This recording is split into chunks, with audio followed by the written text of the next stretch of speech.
All right, Shalom. First and foremost, I want to give all praise, honor, and glory to Yahweh, Bahashim, Yahabasham, Bahashim, Racha, Kwadash. I want to give double honors to my apostles and elders, the great millstone, who teach very well where I learned this truth from. And salutation out there to the hopeful elect who continue to push his word in our truth, faith, and sincerity. And also, Shalom to the men and the children who sincerely believe upon the words of Yahweh Bahashim Yahabashah. And today, just basically getting on saying the water for the Lord's mercy, man. And the inspiration in this video, I was just going by it every day by day, and I seen like a wall that said thank you, but it had thank you in different languages, man. And one of those words in thank you, it was what? Mercy. And it was written in French. I'm gonna play it out. Merci. Mercy. You know what I'm saying? So basically, when I seen it was just the water, Yahweh Shemi, I was shy for his mercy, man. You know, for him waking us up, for him giving us this truth, man. Because without that, we'll be lost. Matter of fact, let's go ahead and start off at Ephesians, the 2nd chapter, man. Because we were once dead in this world. You know, you whether you was a rapper, actor, a trapper, an athlete, you was dead, man. But Yahweh Shemawashah was so merciful that he called you into this truth, man. And Lord willing, we hope that we're chosen, man. Let's go ahead and get this in Ephesians, though. This is the book of Ephesians 2. And I'm going to start at verse. It's a lot of it. Let's start at 1. It says, and you hath he quickened who were dead in trespasses and sins. Yes, we was once dead, man. In trespasses and sins, whether it was you was an adulterer, or whether it was just something simple as you just love to eat a pork chop sandwich, you know. The Lord had mercy upon you by basically telling you about your ignorance, man. You know, about you acknowledging your offenses, realizing that you transgress against the power, man. You know, that's a part of the Lord having mercy upon us by waking us up and making us alive unto what's going on, man. While the rest of these people, they're in a deep, dark sleep. Let's read this again in Ephesians 2 and verse 1. And you have the quickened who were dead in trespasses and sins, wherein in time past you walked according to the course of this world. Yes, man. We was walking according to the course of this lifestyle, man. And again, you had an inspiration. You had an inspiration to be actually deeper in the system, man. You had inspiration to be more caught up into the net of Babylon, man. Because there's plenty of ways to get caught up in the system of America, man. Whether it be by you on debt, or whether it be by somebody on you, man, or you late on your rent. I mean, you're late on your bills or something. This thing or that, whatever, man. That's a part of you being worked up and trapped up in the net of America, man. Because this system wasn't made to build us up. It was actually made to break us down, man. Like the scriptures say, this is not your rest, you know? So this is not our rest, man. We shouldn't be in a comfortable mindset in this place. So let's read this again, Ephesians 2 and verse 2. Wherein in time past you walked according to the course of this world, according to the prince of the power of the air. Who was that? The so-called white man, Esau Edom. The spirit that now worketh in the children of disobedience, because ultimately that's why you have those different aspirations, which is not the aspirations of God, because you was grown, you grew up in a Western culture, man. You grew up in a culture that actually was glorified for you in participating in wickedness, man. One thing, a guy here commit adultery, he'll go sleep with another man's wife and turn around and make a song about it. And sell millions of records how he had slept with another man, woman. A thing small like that is despised in the eyes of Yahweh Shema. It might be small to these Americans, you know, but in the eyes of Yahweh Shema, judgment must come to pass, man. You know, let's continue on though. Verse 3, among whom also we all had our conversations in time past. So guess what? All brothers, they was once in that lifestyle. Again, you committed adultery, or you was doing this, or you was doing that. Before you got into this truth, man, you wasn't perfect, man. Let's say you wasn't circumcised on the 8th day. Let's say if you was, You did everything right. You got, you had got the sacrifice and everything. We were born. You got circumcised and stuff when you was born. At the end of the day, you breathing in a damn chemtrail, man, or you eating GMO foods, man. So it's no way you can be perfect in this wicked flesh, man. Read this again. Among whom also we all had our conversations in times past. And the Apostle, he did a video, and but the elder brother Rom, he did a video going into more detail of how we supposed to be ashamed of the things, ashamed of tattoos, or even ashamed of the things that you did in your past life, man. But also, you supposed to look at it like a badge of honor, man. I'm not that nigga no more, man. I'm not that guy who I was last year or 2 years ago or 3 years ago or 4 years ago, man. We could see the improvements of us, man. Let's continue on them. It says, in the lust of the flesh, fulfilling the desires of the flesh, and of the mind, and were by nature the children of wrath, even as others. So guess what? We was basically set on a path to destruction until the Lord woke us up. Verse 4, the point. But the Most High, who is rich in mercy, man, and that's it. Because verse 2 and 3, it was telling you how we was going off. But you can see in verse 4, it says, "But the Most High, who is rich in mercy, man." Basically, meaning what? The Lord, He's going to have mercy upon us by what? Giving us this truth, giving us this knowledge, man. It says, "But the Most High, who is rich in mercy, for His great love wherewith He loved us." And how have He loved us? By preaching His word unto us, man. Continuing on, 5, even when you were dead in sins, have quickened us together with a Mashiach. Yes, we was once dead in the world, but Ezekiel, the 37th chapter, came to pass, man. We was dead, but the Lord had brought us upon our feet, put the sinews, and ultimately put breath upon us, and we became a living army, man. And great fear is falling upon these people because of why? We woke up into the truth, man. But it says, by grace you are saved, verse 6, and hath raised us up together and made us sit together in heavenly places in a Mashiach Yahushua. And again, because ultimately that's what this truth is going to lead to. That truth is actually going to lead into what? Rulership, man.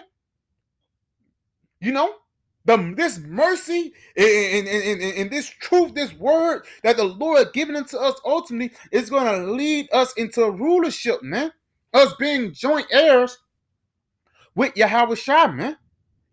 And that's why we need this mercy, man. Because again, a part of the Lord having mercy upon us is Him awakening us unto the truth, man.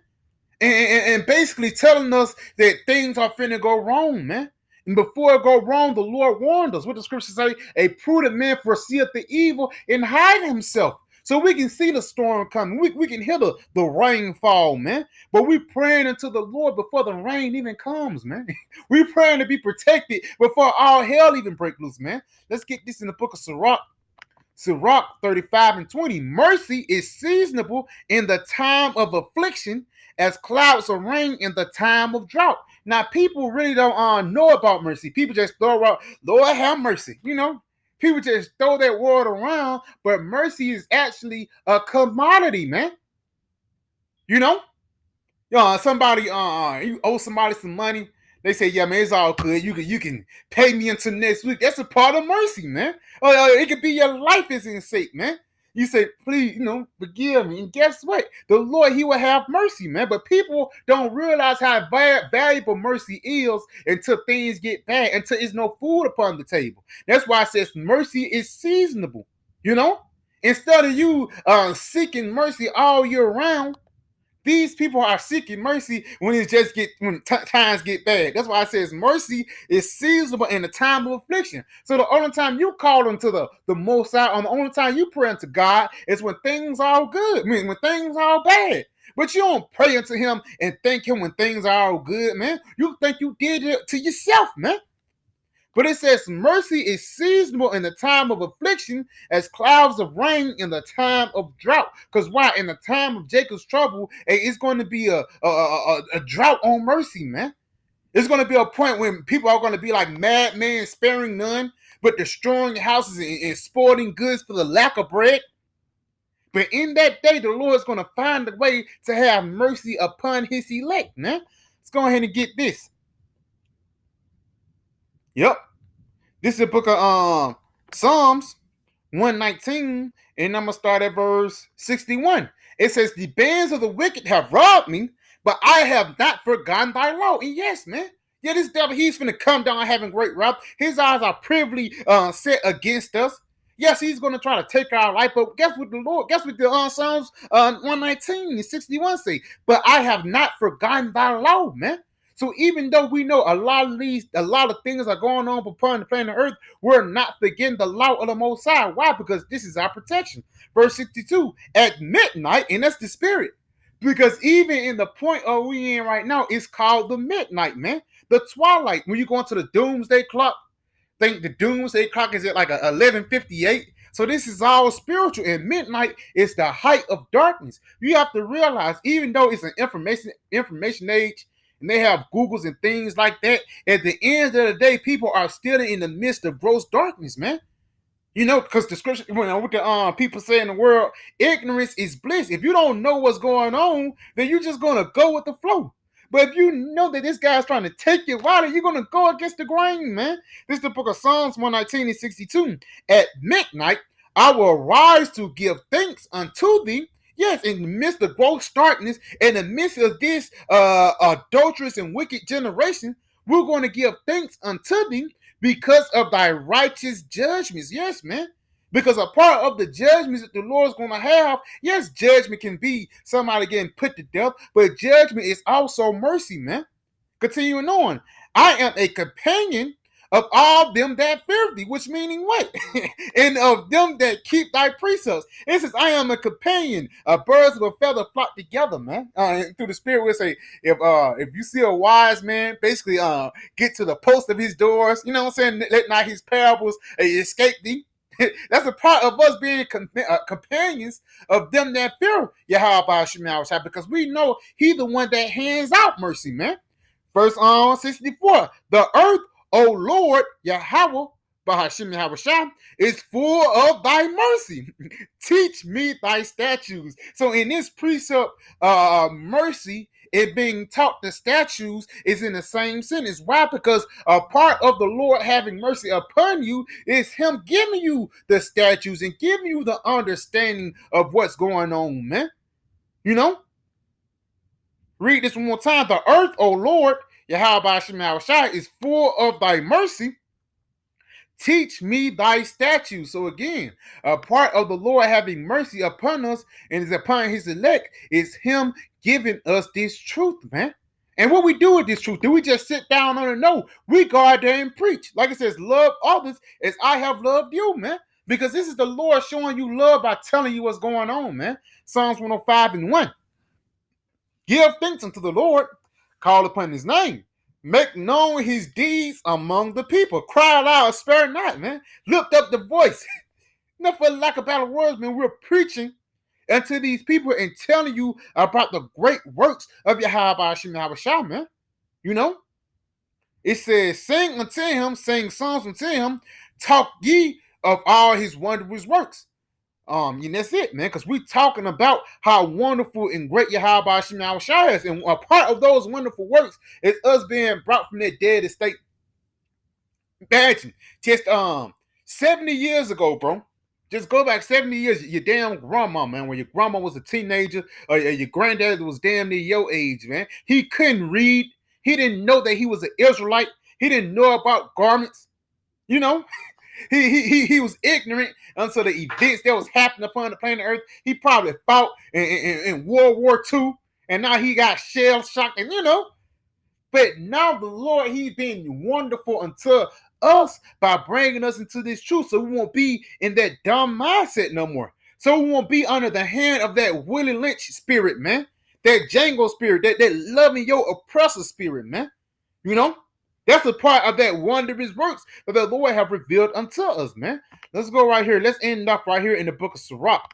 This is the book of Sirach 2. In verse 6. It says, believe in him and he will keep thee. Believe in him and he will help thee. Basically, trusting Yahweh Shemel, but Also, what? Believing in the report. Let's get that real quick, man. Because again, that's a part of the Lord having you. He's showing you the report. You know, when you're on the job, you know what I'm saying? It's only certain people. You know, it's a lot of people that work on their job. There's only certain people that can look at the paperwork, man.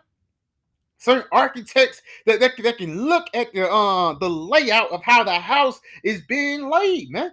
That information is not revealed unto everybody, man. Let's get this in Isaiah 53 in verse 1. Who hath believed our report, into whom the arm of the Lord revealed. So a part of you believing in him is believing in his prophets, man. Believing in the doctrine, man.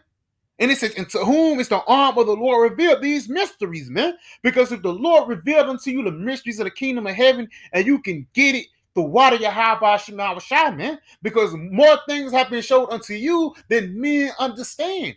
Your folks don't probably understand what you're doing and stuff like that, but the Lord do, man.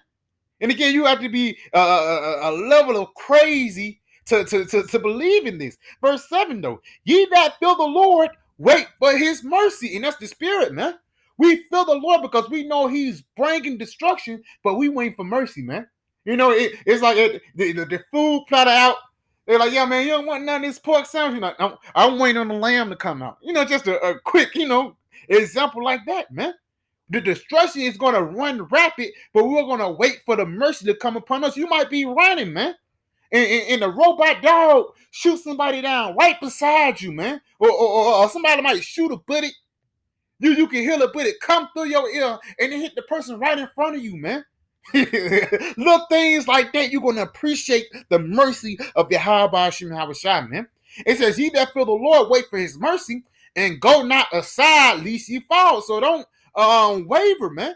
The Lord said he's going to deliver us. He's going to do it. Verse 8, ye that fear the Lord, believe him, and your reward shall not fail. And what's a part of that reward? Salvation, man. That's the first, when Yahweh shall come back, man, that's the first thing he's going to give unto us. Salvation, man. Because he's going to live up unto his name. That's why I call his name what? Yahweh shall, for he shall deliver his people, man. So when Yahweh shall come and crack those clouds, he's going to give us a reward by delivering us from this ultimate destruction. Let's continue on. It says, ye that fear the Lord, hope for good and everlasting joy in mercy. And again, the water for Yahweh Shema Shai mercy, man. Because us giving his word, it make us hope, man. You got this word, you get this truth. It calls you to hope. You read. It calls you to hope, man. You hope that you fulfill the three holy churches. You hope you be like Daniel in that lion's den, man. You hope you be like Paul. You hope you be like Yahweh Shai.